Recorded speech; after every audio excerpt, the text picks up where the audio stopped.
दुपारच्या बातम्यांमध्ये सगळ्यांचं स्वागत. नमस्कार, मी अमित गद्रे. बुलेटिनची सुरुवात मोठ्या बातमीने करूया.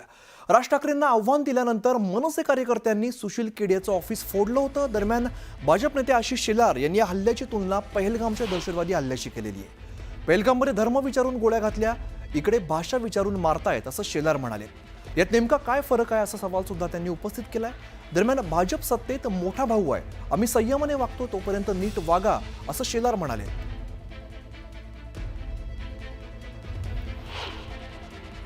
पहलगाममध्ये हिंदू धर्म विचारून गोळ्या मारल्या आणि इथे ही सगळी मंडळी निष्पाप हिंदूंना भाषा विचारून चोपतायत. दोन्ही गोष्टी द्विग्नता करणार आहे. आणि मग व्हिडिओ काढा नका काढू, पण हिंदूंना चोपण्यामध्ये तुम्हाला जो आनंद मिळतोय ना, हा अख्खा महाराष्ट्र पाहतोय. सरकारने तर कडक पावलं उचलावीच. आम्ही सत्ताधारी पक्ष आहोत, मोठा पक्ष आहोत, मोठा भाऊ आहोत, मोठी जबाबदारी आहे. म्हणून मर्यादा सांभाळून आम्ही त्या ठिकाणी भूमिका मांडतो. पण हे प्रकार वाढता कामा नयेत. आशिष शेलार हे आमदार आहेत, पक्षामध्ये फार मोठं स्थान आहे त्यांचं. पहलगामचे जे मारले धर्म विचारून, ते गाडले गेले की स्वर्गात गेले, ह्याचं तर पहिलं उत्तर द्या. लोक त्याची अपेक्षा करतायत, ते अपेक्षित आहे. त्याचं उत्तर तुमच्याकडे तेव्हाही नव्हतं, आत्ताही नाही आणि पुढेही नसेल. कुठे गेले?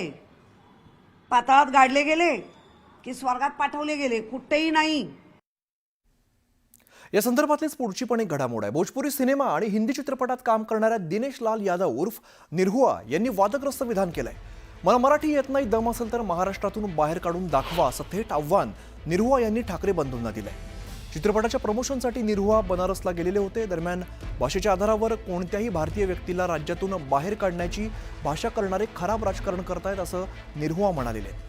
तर अशा लोकांमुळे समाजात वाद होत आहेत, अशा लोकांवर कठोर कारवाई झाली पाहिजे अशी मागणी मी करतो असंही निरहुआ यांनी सांगितलंय. तर सर्वांनी लक्षात घ्यायला हवं की हिंदीचा तिरस्कार करून कोणाचंही भलं होणार नाही असा इशारा देखील निरहुआ यांनी दिलाय. मुझे लगता है कि इस तरह की जो लोग भी गंदी राजनीति करते हैं उनको नहीं करना चाहिए, उनको संभल जाना चाहिए. क्योंकि ये तोड़ने की राजनीति है. आप राजनीति करिए पर जोड़ने की राजनीति करिए, तोड़ने की नहीं.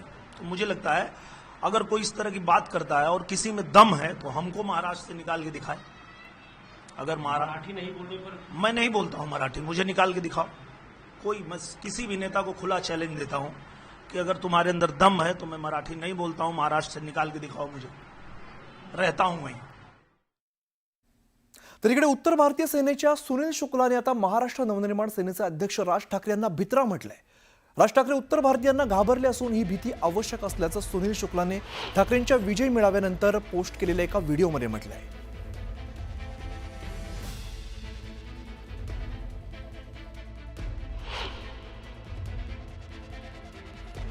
याच्याबद्दल वाद नाही.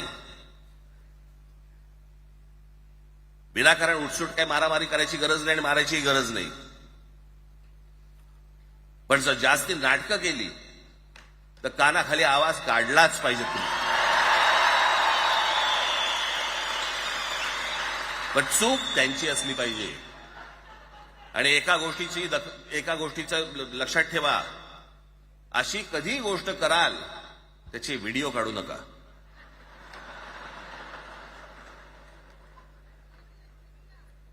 आपल्यामध्येच त्यांना कळलं पाहिजे. कळलं का? मारणारा कधी सांगत नसतो, मार खाणारा सांगत असतो मला मारला म्हणून. त्यांना सांगू देत. उद्धव साहब के साथ मिलकर ये लोग ने ये डिसाइड किया कि हम हिंदी भाषियों को नहीं मारेंगे और अगर मारेंगे तो उसका वीडियो नहीं बनाएंगे.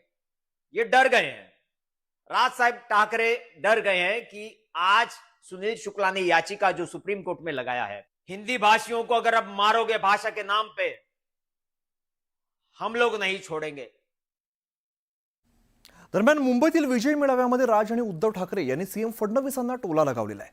जे इतर कोणालाही जमलं नाही ते आम्हाला एकत्र आणण्याचं काम फडणवीसांनी जीआर आणून केलं असं उद्धव ठाकरे आणि राज ठाकरे यांनी सांगितलं. यावरती राज आणि उद्धव ठाकरे एकत्र आल्यामुळे बाळासाहेब ठाकरे यांचे आशीर्वाद मलाच मिळतील असं उपरोधिक सुरात मुख्यमंत्री देवेंद्र फडणवीस यांनी ठाकरे बंधूंच्या मनोमिलनावरती भाष्य केलंय. मी माझ्या मुलाखतीमध्ये एक म्हटलं होतं की ज्याच्यातनं या सगळ्या गोष्टी खरं तर सुरू झाल्या आणि मी असं म्हटलं होतं की कोणत्याही वादापेक्षा आणि कुठच्याही भांडणापेक्षा महाराष्ट्र मोठा आहे.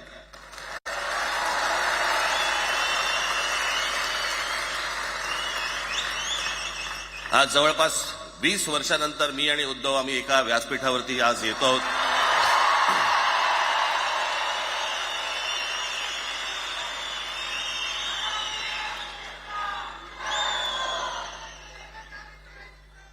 जे माननीय बाळासाहेबांना जमलं नाही, जे अनेकांना जमलं नाही, आम्हाला दोघांना एकत्र आणायचं ते देवेंद्र फडणवीसला जमलं. एक गोष्ट नक्की की आमच्या दोघांमध्ये जो काही अंतरपाठ होता तो आनाजी पंतांनी दूर केला.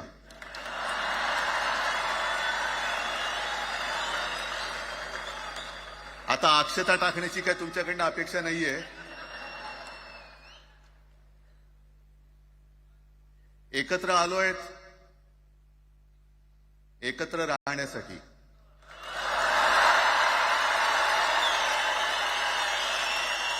पहिल्यांदा तर मी राज ठाकरेंचे आभार मानतो